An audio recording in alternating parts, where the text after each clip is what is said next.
Hello and welcome to the Earnest Faison Show. Welcome back to the Earnest Faison Show. I'm joined by Mr. Carlos Then. Hey, if not now. If not now. I like that. That's catchy, man. Hey. Carlos is what we call a whiz kid. He knows all about social media. He does with finance, real estate, hits on YouTube, et cetera, et cetera. And he's going to kind of decipher some of the misnomers that some of you people thought that was so difficult. The way this man is going to explain it, you're going to find out that it's not so difficult. One of the things, Carlos, that I wanted to start out with was like the millennials and how they think versus the old school of knowledge. And what is that mentality like with the millennial and what are their hot spots, their skill set, Carlos? Yeah, I mean, as far as millennials, I'm the millennial business and finance consultant. That's how I branded myself. I found that if you were to compare, millennial with, I guess, someone like yourself or somebody who's a little bit older, OG. An OG, they're not as prone to work hard, I guess you could say. So they like to find the easy way to do things. And it's noted, I've heard it from my mom, I've heard it from my grandparents. You guys don't like working hard nowadays. You guys don't like doing things. Back in my day, we used to have to wash the laundry out on the river, with the metal thing. Yeah. Oh, yeah. They want an easy button. Now we just put the laundry in the washing machine and let it go. Right. But we still don't want to do the laundry. That's right. So millennials want the easy button. We want the easy button, but technology has kind of made that possible. Okay. So with technology, we're able to go ahead and make jobs and make things a lot easier than they used to be. We walk up to an ATM, boom, boom, boom, we take out the money we need and we go to where we need to. Swipe, swipe, swipe. We have our phones in our hands at all times. So. Right. So what are some of the misnomers about, say, like a person starting a business? Because it's too grandiose for a lot of people because they think they have to have a tremendous amount of startup capital, which you do have to have some capital. What are some of the avenues that a person like Carlos can suggest to these people under the sound of my voice that actually you can do it another different way and a smarter way? Yeah. So, I mean, you don't have to go ahead and spend a lot of money to make a lot of money.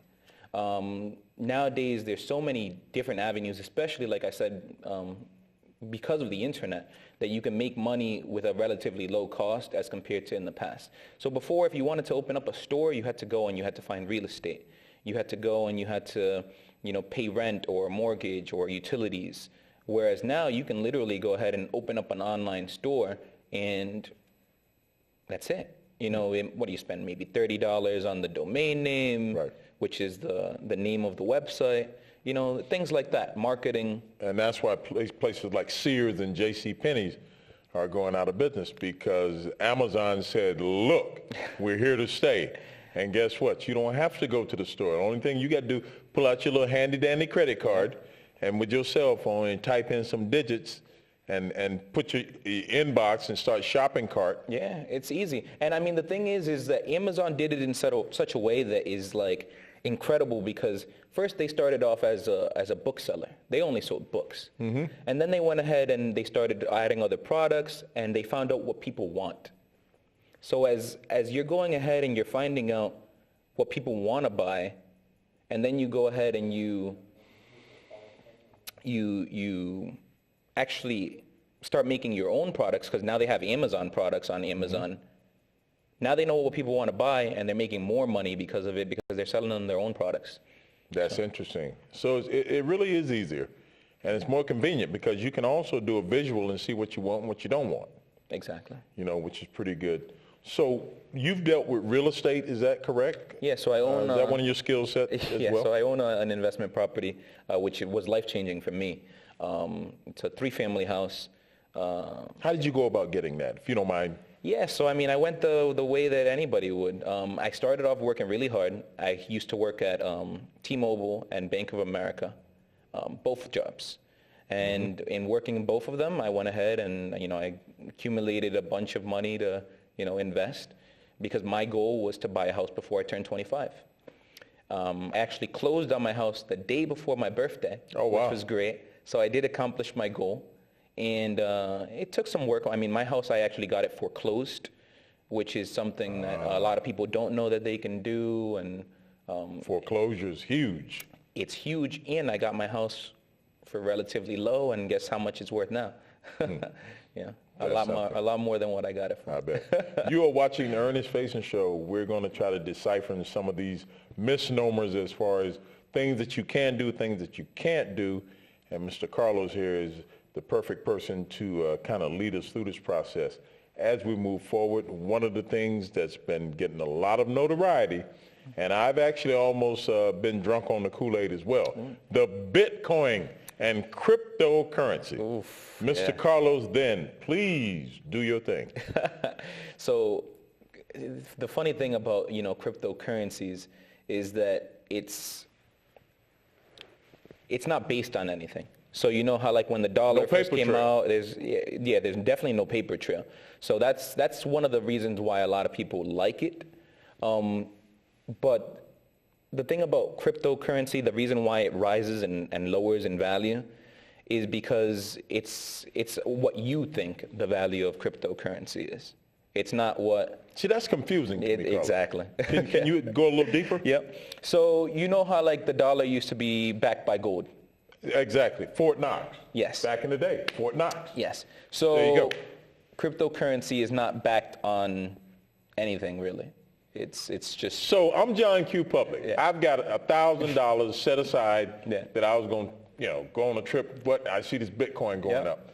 So you're telling me, is it a good idea to take that $1,000 and I have it not backed by nothing, and I watch my phone, it goes up, and the Ethereum, whatever, Ethereum, and some of these other ones, XP, XL, you feeling where I'm going with it. Yeah. I'm butchering the name, but I understand. It's all right. You got the etiquette. I get the etiquette. So I'm saying to you, brother, I got $1,000. I'm putting my hard-earned $1,000, and I know the people on the sound of my voice feel the same way. Yeah. I'm saying I'm putting my money into something that I can't see and touch. I mean, what gives, and why is it a phenom? I'm trying to understand. It's a phenom because ultimately, in my opinion, and this is my opinion, it's a currency that once it's made, and it gets harder to make each time one is made. So that's why it increases in is it value. something? What is a Bitcoin? It's not physical. It's not physical. It's literally digital. It's what you think it is. So all it is it's code. And computers make the Bitcoins. So they make these cryptocurrencies, whatever you want to call them. Okay. And you need very powerful computers in order to make them. So what it is it goes ahead and it encrypts this money and makes it so that if I were to send you that money, no one would ever know that I sent you that money. So for, let's say, for example, criminals and, drug dealers or whatever. We don't advocate drug the black dealers. I just put it out market there. and things like that. Well, I mean, they find this type of transaction. A loophole is what you're saying.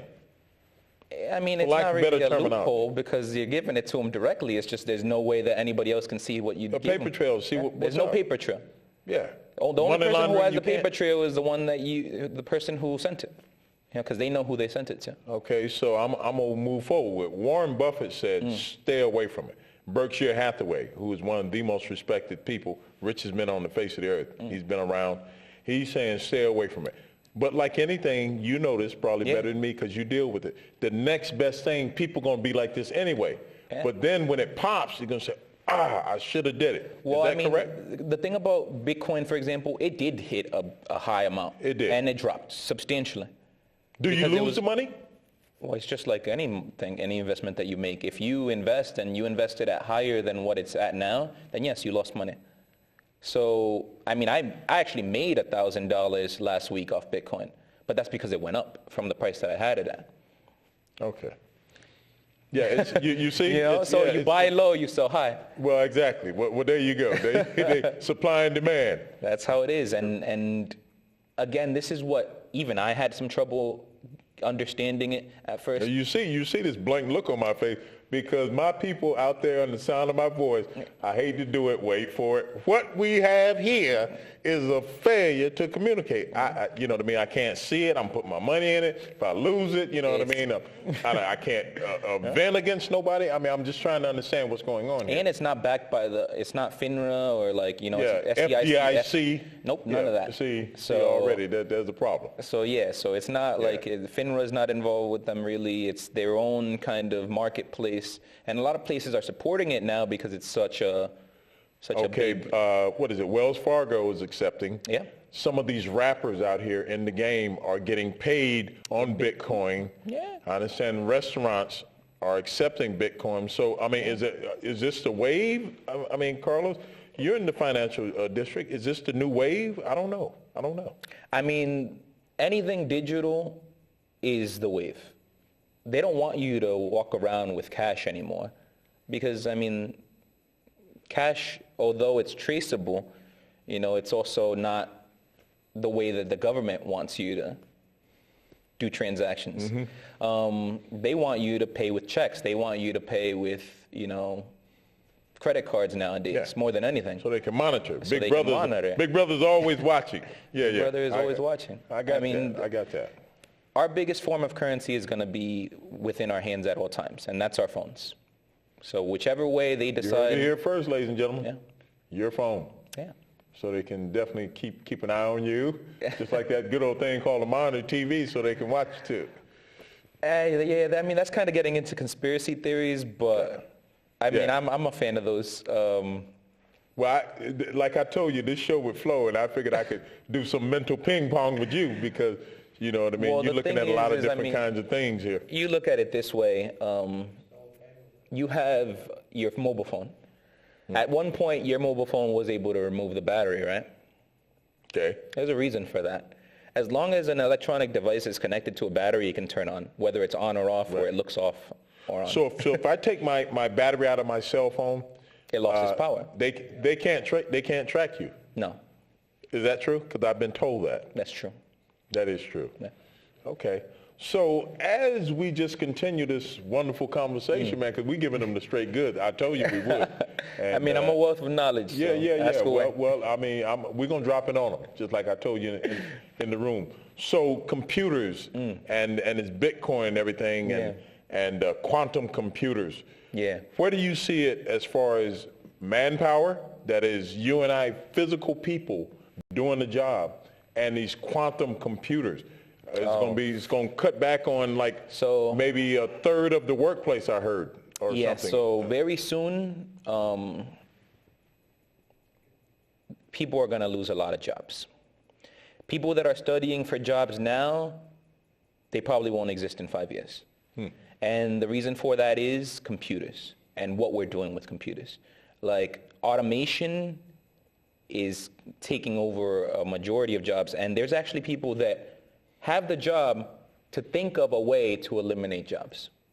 What happens when the computer breaks? They're going to need a physical presence to fix the computer. Yeah. That is Big Brother, you know what I mean? Yeah. Comes from the side. So, I mean, the biggest thing is and this is something that one of the politicians was mentioning, and I actually really like him. His name is Yang. Okay. Yeah, that's his last name at least. But he's Chinese American, and he used to be an entrepreneur. So I actually like where he's going kind of with his campaign. But his name's Andrew Yang, came to mind now. But what he was saying is, you know, like especially with like the automotive industry and transportation, truck drivers, they're getting ready to get rid of a bunch of truck drivers.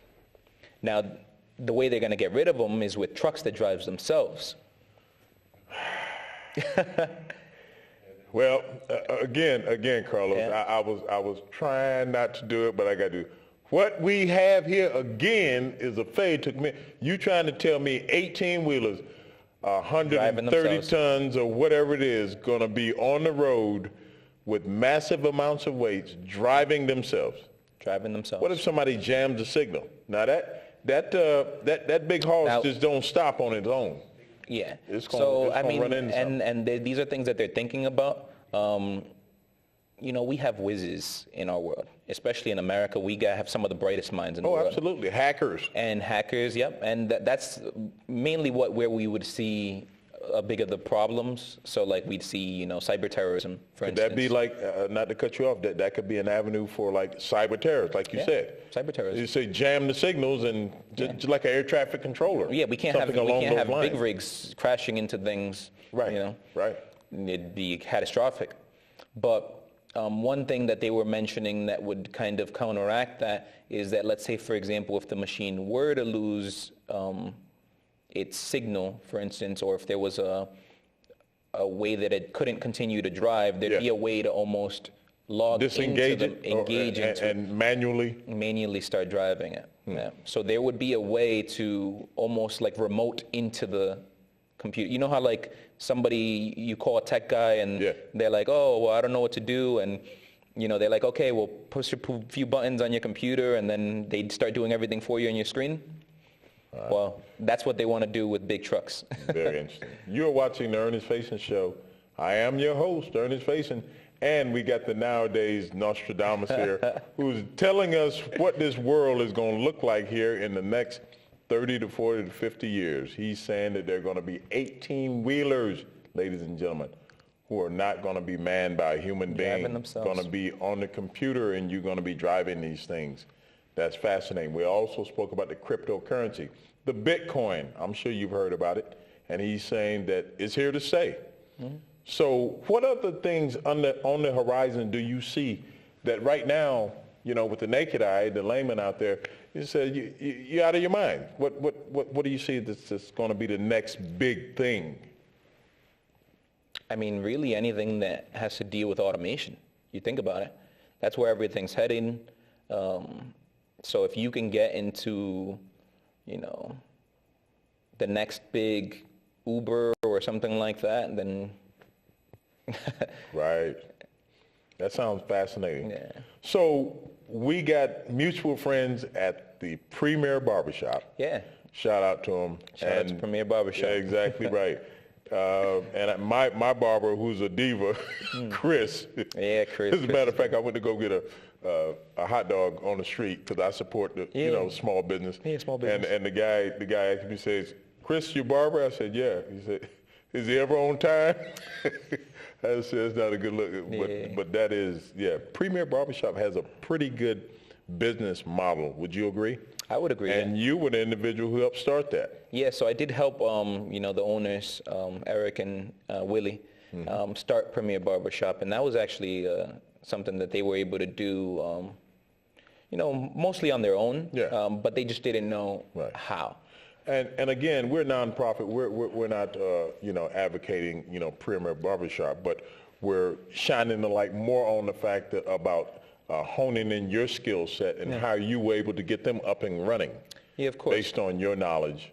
Yes, so I mean, with them, they already had their client base. Okay. They just didn't know how to start a business, which a lot of people don't know. Yeah, that's true. So, you can go ahead and you could start another business tomorrow, and it could be a sole prop, which a lot of people don't even know what that is, but it's just sole prop. A sole prop or a sole proprietorship. Okay.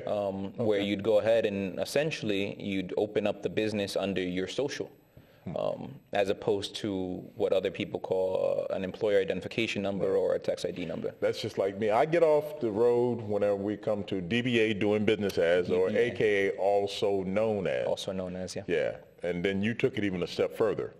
Yeah. So you can have a sole prop and then have it as a DBA. So I could be, Mr. Then Consulting, doing business as whatever I want. That's interesting. Yeah. Okay, so it was, that's fascinating. Podcasts. Podcasts are definitely the next big thing. That's huge because, it's not highly regulated, and you have a lot of control over your own content. And Joe Rogan, who's with UFC, I didn't realize Joe Rogan has, ladies and gentlemen, Joe Rogan, who's with the UFC fight announcer, has the number one podcast in the world. I mean, Joe's on there smoking joints, he's cursing, I was like, okay, it's like you said, it's not regulated. Yeah, he had Elon Musk on there. Yeah, which is who smoked. Yeah, he got a lot for of the flack first for that. time. His stock went down for that. Yeah, we're not talking about the smoke. We're just talking about it's not regulated. Yeah. Is what we're speaking about. Yeah. So you feel like this is the next big thing. How would you equate that versus the YouTube channel? Similar. So you can make money on both, actually, both podcasts and YouTube. And I mean, if you'd like, we can kind of get into a little bit how it. Would like for you to, because my camera guy who's off camera there, the guru there who was just on my show, Mr. Gary He Pan, wants to know. We're going to be doing a podcast, so his ears are peeling, brother. All right. So give it to us, man. So give it to us. with YouTube, for instance, you definitely have to have a certain amount of subscribers, as well as watch time in order to go ahead and start monetizing your channel. Okay. And the channel is really monetized off of things like just commercials. So Do I have to get sponsors also? You can have sponsors, but you don't have to. Okay, but people want to know, how do you make money on a YouTube station? So there's a lot of ways to make money, and one of the ways that I make money, for instance, without even having a YouTube, and that a lot of people who have YouTube channels use as a bonus on there, is affiliate marketing. So you'll notice if you go to somebody's YouTube channel, lots of times they'll go ahead and they'll tell you right underneath their caption or whatever it is, hey, I use this camera to go ahead and film this. I went ahead and used this software to go ahead and make my editing.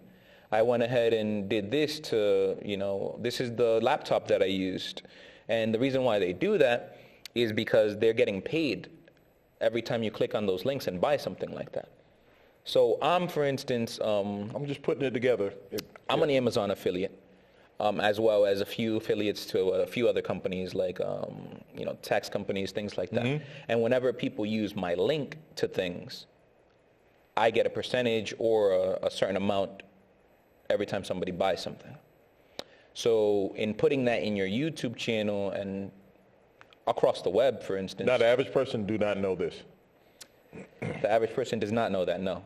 So affiliate marketing is a thing that... We're not charging you, ladies and gentlemen, by the way. You're watching the Earnest Faison Show, joined by Mr. Carlos. Then, if not then... If not now, then, then when, boom, boom. Where's my camera? Where's Doc Severinsen when I need him? But we're really enjoying speaking to him. He's just giving us an oversight on a lot of new and hot takes on a lot of interesting business things. And so we're talking about the YouTube and the podcast and how you can get paid with this. So continue. Yeah, so as far as getting paid with it, affiliate marketing definitely is a huge way to do it. And then once you start building enough of an audience, people will start actually reaching out to you and giving you paid gigs. They'll say, hey, I want you on my show, or I want to have you come talk to some kids over here in this school. Whatever Is it safe to say that you need at least 1 million followers to even, start making a couple dollars? Nope. See? I'd say we shot that down, and that's what I was told. At most, you need 1,000 subscribers to start making, ad money. But even before then, I know people who are making money on YouTube just because, people watch it and they like their content, and then it leads to other businesses. So they're advertising their businesses on YouTube, and then in advertising their business on YouTube, people see it. There you go. And then they get money in the business. Just off the top of your head, how many subscribers does Rogan have? He has the most. I don't know. I have no idea. Millions, right? Yeah, he has millions. Millions. And he's there probably in his boxers, He's in whatever he wants. I think he has a studio in his probably house. Got bedhead, still sitting there talking, you making hundreds of thousands of dollars while he's doing it. But if you're on his podcast, you're on the podcast. I know, that's what they say. Yeah. And ladies and gentlemen, I aspire to be that way. You heard it here first. They say, speak it into existence, and it will happen. Believe and you can achieve. That's right. And I believe and you can achieve. Norman Vincent Peale. You know what it is. You know what that is. So the podcast, we talked about the YouTube. So we got a couple more minutes before we get up out of here. Any parting shots that you would like to leave with my people here? Because there's been some fascinating stuff that's been disseminated that the next big thing or where you're going with it, crypto. We spoke about all that. Nonprofit, Nonprofits. 501c3. Yeah, those are fun. Not really. I mean, if you have a nonprofit, That's what we are here. It's fun, but it can be, you're wearing many hats, of course.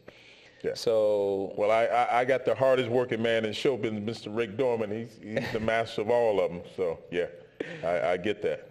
Yeah, I mean, with nonprofits, I mean, you'd kind of have to ask me. There's so much that I can get into. Yeah, right. So that's something that would be more kind of. So are you streamlined. considered a consultant for a lot of different things? Or because speaking about wearing a lot of hats, that would be you. Yeah. So I've had to learn about a lot of different things. So yeah, I'm a consultant. Do you feel comfortable in any arena speaking to people? Would you feel comfortable speaking to Bill Gates about some things? And yeah, definitely. What you're doing, Bill Gates? Yeah, Warren Buffett. You say, Yeah, Warren Buffett. Give him some definitely. education is what you'd be doing, right? Well, I'm sure they'd teach me a lot of things too. But Absolutely.